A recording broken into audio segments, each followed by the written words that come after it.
Hello, my name is Jessie Harris, and I'm a distance ed student in assistive technology.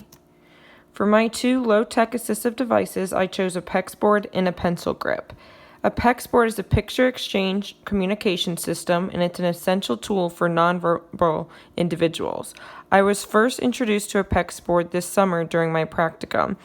We had a nonverbal student in my class, and this was his sole method of communication.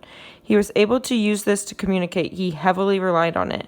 He would use it to say when he needed to use the restroom or wanted a break. He even had pictures of different snacks so he could communicate which ones he wanted. And he had specific or favorite books that he liked to use, so there was pictures of that so he could say he wanted to read, and then would put the picture of the book that he wanted.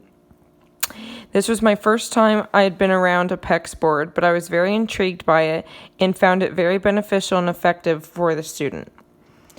My second device is a pencil grip. Something as simple as this can be extremely helpful to a student. The pencil grip, first and foremost, allows a student to hold a pencil correctly. This in turn improves the student's handwriting. It also allows the student more control with writing and increases their fine motor skills. I have noticed a difference when the student I work with uses a pencil grip and when he does not. It shows, and it is very useful.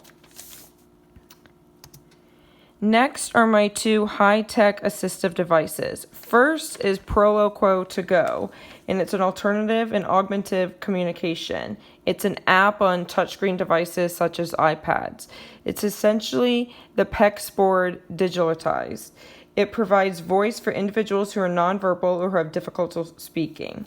Instead of students using a PEX board to communicate, he or she can use Proloquo to Go on their assistive devices.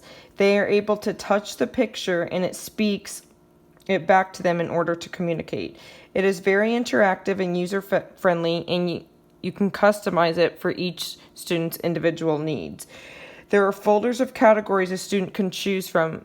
For example, there's a hi-bye for if a student needs to leave or go. I think it is a great program and an appropriate next step to transition into for students who use PEX boards for their communication. Finally, I have a speech synthesis, and I think using text-to-speech software is another great communication device for individuals to use. My grandmother is legally blind, so over the years I have helped her become accustomed to using text-to-speech systems so that she is able to read. She can go on Washington Post or different news articles, and she has a software on her computer and her phone where she can tap it and it will read the article, or it can read the email or text for her. And with these systems, there's also speech to text, which is another critical feature. It allows my grandmother and other individuals to be able to email or text someone back without having to use a keyboard, which in turn helps with their communication. And that is it. Thank you.